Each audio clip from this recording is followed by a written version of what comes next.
İşğaldan azad edilmiş ərazilərə böyük qayıdış davam edir. Bu mərhələdə Xocavənd şəhərinə 46 ailə, 177 nəfər, Xocalı rayonunun Xanabad kəndinə isə 19 ailə, 89 nəfər yola salınıb. Onlar ölkənin müxtəlif ərazilərində əsasən yataqxanalarda, sanatoriya və inzibati binalarda müvəqqəti məskunlaşan ailələrdir.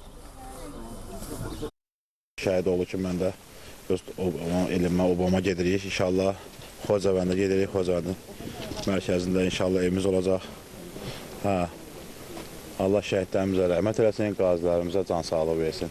İnşallah ki, ödündür, orada işləyəcək də, yaradacaq da, öz torpağımız, evimiz olmamız. Çox pis gündən çıxdıq, gəldik, uşaqda hamısı körpə idi. Kağızın üstə yatdıq, nə mitil vardı, nə heç nə. İndi bugünkü günə şükür. 30 il ərzində düzdür, qaçqın məcburi keçkin olmuşuq, əziyyətlər də çəkmişik, evlatlarımız da, özümüz də. İndi şükür Allaha öz doğma torpağımıza, Xocavəndimizə qayıtmayı çox sevinirəm. Bir şəhid qardaşı kimi onu deyə bilərəm ki, çox məmnunuq, çox sağ olsunlar. Allah şəhidlərimizə rəhmət eləsin, qazilərimizə can sağlığı versin.